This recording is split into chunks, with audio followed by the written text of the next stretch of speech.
उत्तर प्रदेश राज्य विशेष के संदर्भ में एक नया टॉपिक आप सभी का जो यहाँ पे मैं कवर करने जा रहा हूँ वो उत्तर प्रदेश का सांस्कृतिक विभाजन। सांस्कृतिक तौर पे, क्षेत्रीय तौर पे उत्तर प्रदेश को कैसे विभाजित करते हैं। एक तो उत्तर प्रदेश का आपने जिला और मंडल वाइज विभाजन देखा, जिसको हम राजनीतिक विभाजन कहते हैं। राजनीतिक विभाजन में हम उत्तर प्रदेश को 18 मंडल और 75 जिलों में विभाजित करते हैं। आज का विभाजन है सांस्कृतिक विभाजन। लैंग्वेज के आधार पे विभाजन, संस्कृति के आधार पे विभाजन, और क्या कोई अन्य तरीके का विभाजन हो सकता है? हाँ, एक आर्थिक विभाजन भी होता है। आर्थिक विभाजन में अलग से पढ़ाऊंगा, आज मैं केवल आपको यहाँ पे सांस्कृतिक विभाजन के बारे में बात कर रहा हूँ। और एक काम और करेंगे, अभी हम आने वाले सेशन में एक एक टॉपिक भी उठाएंगे। जैसे हमने बुंदेलखंड उठा लिया, पूर्वांचल उठा लिया, पश्चिमी उत्तर प्रदेश उठा लिया। देखिए, आपको जितने भी बच्चे हैं, देखो यूपी पीसीएस में पेपर 5 पेपर 6 है, मेरे द्वारा बहुत डिटेल से आपको पेपर 5 पेपर 6 प्रयाग बैच में पढ़ाया गया है, साथ ही इंडिपेंडेंट बैच है आपका, है ना। आपको मेरे साथ बहुत इत्मीनान से उसको पूरा कंप्लीट करना, कॉम्प्रिहेंसिव, ठीक है। और उत्तर प्रदेश में के अलावा जो मतलब जो बच्चे वनडे एग्जाम वगैरह कर रहे हैं, यूपी जीके का पूरा हमारा क्लास है, उसी के अंतर्गत ये अपडेटेड सेशन है। आपको इसको इस तरीके से लेकर के चलना है। तो देखिए, उत्तर प्रदेश को इसके नोट्स बनाते हुए चलिएगा। जो भी चीजें मैं आपको बताऊं, हेडिंग डाल लीजिएगा उत्तर प्रदेश का सांस्कृतिक विभाजन। सांस्कृतिक और क्षेत्रीय विभाजन के तौर पे मैं इसको डिवाइड कर रहा हूं। तो यदि हम उत्तर प्रदेश को ऐतिहासिक पृष्ठभूमि, बोलियों और भूगोल और परंपराओं के आधार पर यदि उत्तर प्रदेश को हम विभाजित करते हैं तो 5 सांस्कृतिक और क्षेत्रीय विभागों में विभाजित किया जाता है। उत्तर प्रदेश को 5 सांस्कृतिक और क्षेत्रीय विभागों में विभाजित किया जाता है, ठीक है। उत्तर प्रदेश को हम कैसे विभाजित करते हैं? 5 सांस्कृतिक और क्षेत्रीय विभाजन। कौन कौन से हैं 5 क्षेत्रीय क्षेत्र, एक एक करके देखेंगे। पहला तो ब्रज क्षेत्र है। ब्रज क्षेत्र आप जानते हैं, यहाँ की जो भाषा है ना, ब्रज भाषा है। कौन कौन से जिले आते हैं अभी बता दूंगा मैं। एक तो ब्रज क्षेत्र है, मथुरा, आगरा, हाथरस, अलीगढ़, एटा, कासगंज, फिरोजाबाद, मैनपुरी। ब्रज भाषा बोली जाती है यहाँ पर। भाषा के आधार पे देखिए ब्रज क्षेत्र। एक तो आपका उत्तर प्रदेश का क्षेत्र है, पश्चिमी उत्तर प्रदेश में पड़ता है ये। अब इसकी सांस्कृतिक विशेषताओं पे भी आएंगे, अभी एक एक करके सब देखेंगे। दूसरा आप देखेंगे अवध का रीजन है, या ये वाला रीजन आपका जो ये ब्लू कलर से दिख रहा है ना, ये अवध का क्षेत्र है। अवध के क्षेत्र में लखनऊ, अयोध्या, कानपुर, उन्नाव, बाराबंकी, रायबरेली, सीतापुर, हरदोई, लखीमपुर खीरी, सुल्तानगढ़, प्रतापगढ़, बहराइच, ये सब आते हैं। उत्तर प्रदेश का मानचित्र, राजनीतिक मानचित्र आपकी आंखों के सामने दिखना चाहिए। इस तरीके से चीजों को समझना, इस तरीके से जाकर के पढ़ना है। अवधि बोली जाती है इस पूरे क्षेत्र में, ठीक है। इसके अलावा अभी आएंगे, इनकी सबकी विशेषता देखेंगे। एक है आपका पूर्वांचल क्षेत्र, ये रीजन देख रहे हैं, ये पूर्वांचल क्षेत्र है। यहां पर ज्यादातर लोग जो है ये बिहार सीमा से जुड़ा हुआ है, और यहां पर बनारस, गोरखपुर, जौनपुर, गाजीपुर, आजमगढ़, बलिया, देवरिया, मऊ, बस्ती, संत कबीर नगर, मिर्जापुर, सोनभद्र, प्रयागराज का कुछ हिस्सा, यहां पर भोजपुरी बोली जाती है। भोजपुरी, पूर्वांचल में भोजपुरी भाषा का वर्चस्व है ना। कुछ जगहों पे कसिका बोली जाती है, कसिका लैंग्वेज। बनारस के आसपास कसिका लैंग्वेज, अवधि का मिश्रण भी यहां पर देखने को मिलता है। अभी सांस्कृतिक विशेषताओं में आएंगे, इसके सांस्कृतिक विशेषताएं भी देखेंगे क्या है। एक क्षेत्र है हमारा उत्तर प्रदेश का, यहां से मैं भी हूं, ये हमारा प्यारा बुंदेलखंड है। बहुत बहुत बहुत उत्तर प्रदेश इतना रिच है अपने संस्कृति और कल्चर को लेकर, ये हमारा उत्तर प्रदेश है। उत्तर प्रदेश में बुंदेलखंड रीजन है। बुंदेलखंड रीजन में बुंदेली बोली जाती है। झांसी, ललितपुर, जालौन, बांदा, बांदा से मैं हूं, हमीरपुर, महोबा, चित्रकूट। आप में से एक बार आप लोग कमेंट करके जरूर बताइएगा कि आप कहां से हैं उत्तर प्रदेश में, और आप में से बुंदेलखंड वाले कितने हैं। यहाँ बुंदेली बोली जाती है, बुंदेली भाषा बोली जाती है, और सबका एक ऐतिहासिक महत्व है। यहाँ पे मैं अलग से पूरा बुंदेलखंड पढ़ाऊंगा आपको। एक पूरी सीरीज चलेगी हमारी बुंदेलखंड की, एक पूरी सीरीज चलेगी पूर्वांचल की, एक पूरी सीरीज, इस पे मैं बहुत सारे सेशन लेने वाला हूँ। ब्रज क्षेत्र की अलग से पढ़ेंगे, पश्चिमी उत्तर प्रदेश की अलग से पढ़ेंगे, ठीक है। और एक रीजन है रूहेलखंड का। देखिए, ये वाला एरिया थोड़ा बघेलखंड का क्षेत्र है, इसको बघेलखंड कहते हैं, बघेली बोला जाता है यहाँ पे। ये आपका, अभी इस पे आएंगे हम लोग, ठीक है, बुंदेलखंड हो गया। ऊपर देखिए यहां पर ये बरेली वाला क्षेत्र जो आपका है रोहिलखंड का क्षेत्र है। एक मिनट,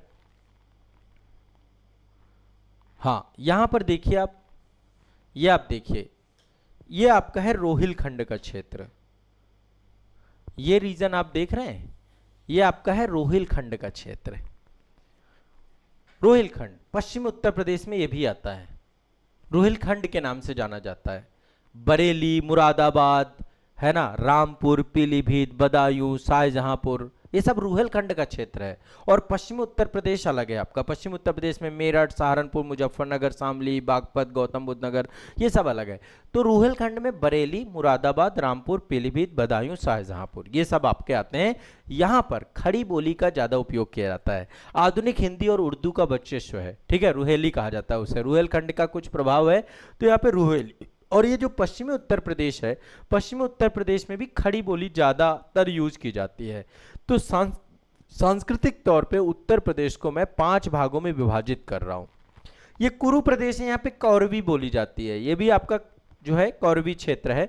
चलिए आइए थोड़ा सा एक एक करके समझते हैं। सबसे पहले आ जाइए ब्रज क्षेत्र में, अद्भुत क्षेत्र है ब्रज। ब्रज क्षेत्र की महिमा ही अपरंपार है, आप ये समझ लीजिए, अद्भुत क्षेत्र है ये और बहुत मतलब जबरदस्त। अब यहां पर समझिए ब्रज रीजन जो आपका है ये भगवान श्री कृष्ण की लीलाओं और भक्ति परंपरा का केंद्र है, ठीक है। भगवान श्री कृष्ण आस्था के केंद्र है, यहां पर राधा रानी आस्था के केंद्र है। मथुरा, वृंदावन, ब्रज क्षेत्र अद्भुत क्षेत्र है। इसमें कितने जिले जुड़े हुए हैं आपके? मथुरा जुड़ा हुआ है, आगरा जुड़ा हुआ है, हाथरस जुड़ा हुआ है, अलीगढ़ जुड़ा हुआ है, एटा जुड़ा हुआ है, कासगंज जुड़ा हुआ है, फिरोजाबाद जुड़ा हुआ है, मैनपुरी जुड़ा हुआ है। ये सारे ब्रज क्षेत्र के लोग हैं। एक बार कमेंट जरूर करिएगा, आप लोग यदि ब्रज से है तो आपका कमेंट बनता है। प्रमुख भाषा ब्रज भाषा है। हम एक सेशन पूरा एक सीरीज लेकर आएंगे, ब्रज भाषा ही पढ़ेंगे, फिर उसमें ब्रज क्षेत्र ही पढ़ेंगे, उसमें पूरा ब्रज भाषा नहीं, ब्रज क्षेत्र क्या विशेषता है, क्या क्या चीजें हैं, पर्यटन, यहाँ की जो इकोनॉमी है ज्यादातर टूरिज्म ओरिएंटेड इकोनॉमी है और इंडस्ट्रियल भी डेवलपमेंट हो रहा है। जैसे मथुरा और आगरा देखेंगे टूरिस्ट प्लेस है, लेकिन आगरा आपका पूरा इंडस्ट्रियल एरिया में डेवलपमेंट होता जा रहा है, ठीक है। आगरा के अलावा अलीगढ़ वगैरह सब में इंडस्ट्री भी लग रही है आपकी। ब्रज भाषा हिंदी साहित्य के मध्यकाल की प्रमुख साहित्यिक भाषा हुआ करती थी। कला और संगीत की बात करें तो यहां पर एक चरकुला नृत्य होता है। चरकुला नृत्य में सिर में जलते हुए दीपकों को पिरामिड के अनुसार रखा जाता है और एक नृत्य किया जाता है जिसका नाम है चरकुला नृत्य। कई बार क्वेश्चन पूछा जा चुका है। चरकुला नृत्य ये ब्रज क्षेत्र का नृत्य है, सिर पर जलते हुए दीपकों को रखा जाता है। रसिया लोकगीत होता है। रासलीला यहाँ पे बड़ा फेमस है, रासलीला भगवान श्री कृष्ण और राधा रानी। यहाँ पे मथुरा में कभी आपको समय मिलता है तो यहाँ पे आप आइए, होली के समय काल पे पूरा रंगोत्सव, उत्तर प्रदेश सरकार रंगोत्सव मनाती है। लठमार होली बड़ी फेमस है यहाँ पे, बड़ा जबरदस्त होली होती है। कभी दुनिया भर में लोग होली वाले दिन पहुंचते हैं मथुरा वाले क्षेत्र में। आगरा में ताजमहल है, फतेहपुर सीकरी है, मथुरा वृंदावन में ऐतिहासिक मंदिर हैं। यहाँ पे एक बहुत शानदार मंदिर है जो कि कृपालु जी महाराज के द्वारा बनाया गया है। ये पूरा वैश्विक पर्यटन केंद्र बनता जा रहा है। उत्तर प्रदेश में आप समझ सकते हैं कि एक बहुत महत्वपूर्ण क्षेत्र के तौर पे डेवलप। तो ब्रज क्षेत्र के बारे में कुछ जानकारी हो गई। दूसरा है हमारा अवध क्षेत्र। इस समय इसमें भी डेवलपमेंट जबरदस्त चल रहा है। ये आपका अयोध्या वाला क्षेत्र है, पहले फैजाबाद क्षेत्र बोलते थे। और ये पूरा क्षेत्र अपना गंगा जमुनी तहजीब, एक सांस्कृतिक समन्वय। गंगा जमुनी तहजीब का मतलब है कैसे हिंदू मुस्लिम साथ मिलकर के रहते हैं, एक सांस्कृतिक समन्वय। नवाबी इतिहास के लिए जाना जाता है। कौन कौन से जिले आते हैं अवध क्षेत्र में? लखनऊ, अयोध्या, कानपुर, उन्नाव, बाराबंकी, रायबरेली, सीतापुर, हरदोई, लखीमपुर खीरी, सुल्तानपुर, प्रतापगढ़, बहराइच, ये आपका पूरा आता है अवध क्षेत्र में। आप में से जो लोग अवध क्षेत्र के हों आप एक बार कमेंट करिएगा। मैं अवध क्षेत्र अलग से पूरी एक सीरीज लेकर आऊंगा जिसमें मैं आपके क्षेत्र के बारे में पढ़ाऊंगा। इससे आपको उत्तर प्रदेश गहनता से समझ में आएगा। अवधी भाषा बोली जाती है। आप सभी गोस्वामी तुलसीदास जी के बारे में जानते हैं। गोस्वामी तुलसीदास जी तो हमारे बुंदेलखंड से थे। उन्होंने रामचरितमानस और सूफी संत मलिक मोहम्मद जायसी के बारे में आप सभी जानते होंगे। पद्मावत की रचना इसी क्षेत्र अवधि में की गई। पद्मावत भी आपकी अवधि में ही लिखी गई है, इसी भाषा में लिखी गई है। गोस्वामी तुलसीदास जी ने अवधि भाषा को बहुत मतलब उसको प्रचार प्रसार किया। यहां पर कथक, कथक आप देखते हैं उत्तर प्रदेश का एक शास्त्रीय नृत्य है। लखनऊ घराना, संगीत की ठुमरी और दादरा शैलियां सब इसी अवध क्षेत्र में विकसित हुई हैं। लखनऊ की चिकनकारी, चिकनकारी हाथ से कढ़ाई का काम, जरदोजी का काम, ये विश्व भर में प्रसिद्ध है। अयोध्या में भगवान श्री राम जी की जन्मभूमि है। अभी यहां पर एक विशाल मंदिर बनाया गया 22 जनवरी के दिन।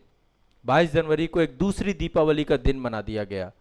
तो ये क्षेत्र सांस्कृतिक और आध्यात्मिक केंद्र के तौर पे डेवलप हो रहा है। घाघरा नदी, सरयू नदी वाला क्षेत्र है ये, ठीक है। इसके बाद ये हमारा पूर्वांचल, विकास कार्य में ये भी बहुत तेजी से प्रगति कर रहा है। इसमें पूर्वांचल का विकास बड़े स्तर पे हो रहा है। उत्तर प्रदेश का पूर्वी हिस्सा बहुत कमजोर था, ये हिस्सा बिहार से सटा हुआ हिस्सा है, घनी आबादी है यहाँ पे। जीवंत लोक संस्कृति और प्राचीन धार्मिक इतिहास के लिए प्रसिद्ध है पूरा क्षेत्र। वाराणसी, गोरखपुर, जौनपुर, गाजीपुर, आजमगढ़, बलिया, देवरिया, मऊ, बस्ती, संत कबीर नगर, मिर्जापुर, सोनभद्र, प्रयागराज, प्रयागराज में थोड़ा सा मिश्रित संस्कृति पाई जाती है। ये सब आपका पूर्वांचल रीजन में आता है। मुख्य रूप से यहाँ पे भोजपुरी बोली जाती है। कसिका, काशी के आसपास वाले क्षेत्र में बोली जाती है। अवधी का भी मिश्रण देखने को मिलता है। और ये पूरा का पूरा क्षेत्र धार्मिक क्षेत्र के तौर पे इंफ्रास्ट्रक्चर डेवलपमेंट भी खूब बड़े स्तर पे हो रहा है। काशी दुनिया का सबसे पुराने शहरों में से एक है। अभी प्रधानमंत्री जी जब इटली गए, उन्होंने कहा रोम पुरानी सभ्यता है, काशी भी पुरानी सभ्यता है। दोनों को आपस में जोड़ा उन्होंने। तो काशी दुनिया के सबसे पुराने जीवंत शहरों में से एक है। हिंदू धर्म का प्रमुख केंद्र है। गोरखपुर में गोरखनाथ पीठ है और यही काशी में कबीर चौरा क्षेत्र है। संत कबीर की कर्म भूमि है। सारनाथ में बुद्धा ने ज्ञान का उपदेश दिया। बौद्ध धर्म में धर्मचक्र प्रवर्तन की घटना सारनाथ में घटी, ऋषि पत्तन में। इस क्षेत्र में कजरी, सोहर, बिड़हा यहाँ के प्रमुख लोकगीत हैं। पूरा बनारस घराना है वाराणसी में, शास्त्रीय संगीत और तबला वादन के लिए प्रसिद्ध है। बहुत सारे मंदिर है काशी में। भैरव का मंदिर, आप जाइए, आप दिव्य ऊर्जा से भर जाएंगे। काशी विश्वनाथ स्वयं है यहाँ पे। गंगा का किनारा, हर एक घाट, घाटों का शहर है काशी। यहाँ पे बनारसी रेशमी साड़ियाँ, पूरा एक टेक्सटाइल इंडस्ट्री डेवलपमेंट है। भदोही में हस्त निर्मित कालीन दुनिया भर में निर्यात किया जाता है, एक्सपोर्ट किया जाता है। भदोही पूरा का पूरा आपका साड़ियाँ, मतलब बनारस में साड़ियाँ हैं, भदोही में आपका जो है कालीन इंडस्ट्री है आपकी। तो यहाँ पे हैंडीक्राफ्ट, हैंडलूम से जो है डेवलपमेंट है। कुशीनगर, महात्मा बुद्ध का महापरिनिर्वाण हुआ था। तो ये अल्टीमेट इस पूरे क्षेत्र को हम एक पूरी सीरीज लेकर के आएंगे। यहाँ के हर तरीके के मुद्दे डिस्कस करेंगे पूर्वांचल के, ठीक है। भोजपुरी यहाँ पर ज़्यादातर बोली जाती है। इसके बाद हमारा बुंदेलखंड क्षेत्र, ये है बुंदेलखंड क्षेत्र, बुंदेली बोली जाती है। उत्तर प्रदेश का दक्षिणी हिस्सा जो मध्य प्रदेश के साथ लगा हुआ है। बुंदेलखंड पूरा उत्तर प्रदेश में नहीं है, बुंदेलखंड उत्तर प्रदेश के साथ साथ मध्य प्रदेश में है।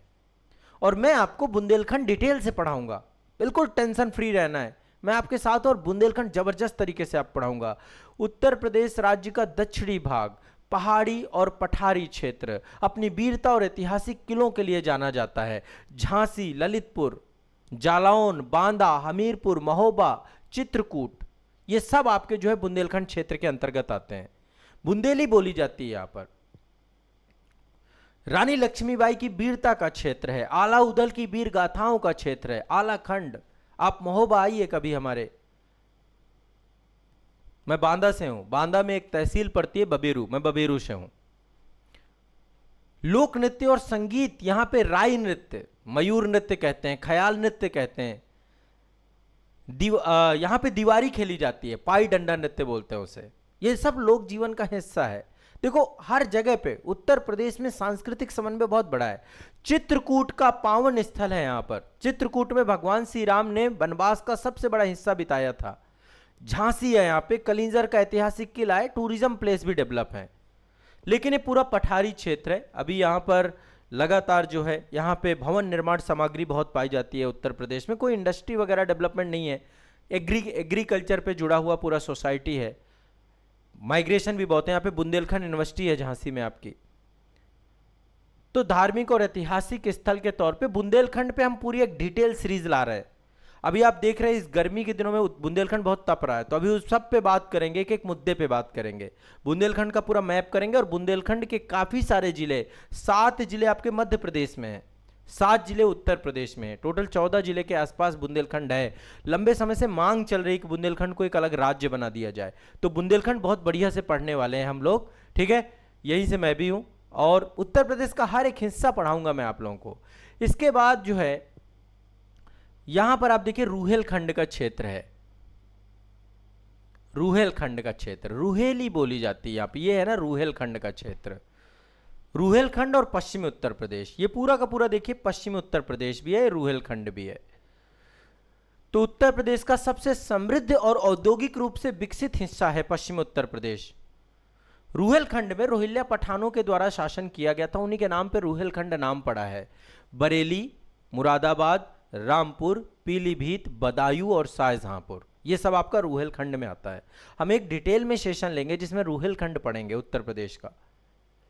मेरठ, सहारनपुर, मुजफ्फरनगर, शामली, बागपत, गाजियाबाद, गौतम बुद्ध नगर, ये सब पश्चिमी उत्तर प्रदेश है। ये सब आपका पश्चिमी उत्तर प्रदेश है। ये आप देख रहे हैं, ये आपका पश्चिमी उत्तर प्रदेश है। ये आपका जो है रुहेलखंड का क्षेत्र है। तो यहां पर मुख्य रूप से खड़ी बोली, जिसे आधुनिक हिंदी और उर्दू का विकास हुआ है, रुहेलखंड के प्रभाव को रुहेली का कहते हैं हम लोग। सांस्कृतिक विशेषताओं की बात करें तो यहां पर मुरादाबाद को पीतल नगरी के रूप में, ब्रॉस सिटी के रूप में जाना जाता है। मेरठ में खेल के सामान मिलते हैं आपके। 1857 की क्रांति मेरठ से ही शुरू हुई। सहारनपुर पूरी तरीके से लकड़ियों की नक्काशी के लिए प्रसिद्ध है। बरेली में सूरमा बहुत फेमस है, बांस का काम बरेली में बहुत किया जाता है। गन्ने की खेती बहुत होती है पश्चिमी उत्तर प्रदेश में, हरित क्रांति का ये मुख्य केंद्र रहा है। एक समृद्ध संस्कृति यहां पर देखने को मिलती है हमें पश्चिमी उत्तर प्रदेश में। समझ रहे हैं मेरी बात को? तो सांस्कृतिक रूप से मैंने उत्तर प्रदेश को 5 भागों में विभाजित करके आपको पढ़ाने का प्रयास किया। ये उत्तर प्रदेश के 5 सांस्कृतिक केंद्र हैं। अब आगे चल के एक एक केंद्र पकड़ेंगे, एक एक चीज को समझेंगे। पहले मैं बुंदेलखंड से शुरुआत करूंगा, आपकी बुंदेलखंड से शुरुआत करूंगा, फिर इसके बाद आप लोग जो कहेंगे, और पढ़ना तो सब कुछ है हमें पूरा उत्तर प्रदेश आत्मसात कर लेना है, आत्मा में बैठा लेना है। यूपी पीसीएस का पेपर 5, पेपर 6 आपका कभी गलत नहीं होगा। 100% नंबर आप ला सकते हैं यदि आप मेरे साथ जुड़ करके। यूपी पीसीएस में मैंने बहुत काम किया है, उत्तर प्रदेश राज्य विशेष में बहुत काम किया है। पूरे जीएस के पेपर में उत्तर प्रदेश राज्य विशेष का प्रभाव रहता है। तो यदि आप यूपी पीसीएस क्वालिफाई करना चाहते हैं तो आपको पेपर 5, पेपर 6 में कमांड बनानी पड़ेगी, और वो काम मैं आपको खुद कराऊंगा, ठीक है। तो आइए, ये एक नया शुभारंभ है। अब आगे चल के एक एक डिटेलिंग भी हम लोग करने वाले हैं, ठीक है। इसके अलावा उत्तर प्रदेश को मैं आर्थिक संभागों में बांटूंगा। आर्थिक संभागों के अलावा राजनीतिक तौर पे एक बार बात चली थी कि उत्तर प्रदेश को 4 भागों में अलग अलग राज्य बना दिए जाए, उसका भी डिमांड चलता है, उस पर भी बात हम आने वाले समय पे करेंगे। बाकी राजनीतिक मानचित्रण आपने खूब बढ़िया से पढ़ा है, मैंने आपको 18 मंडल और 75 जिले बहुत आसानी से याद कराए हैं। 76वें जिले के बारे में भी चर्चा हुई है, ठीक है ना। चलिए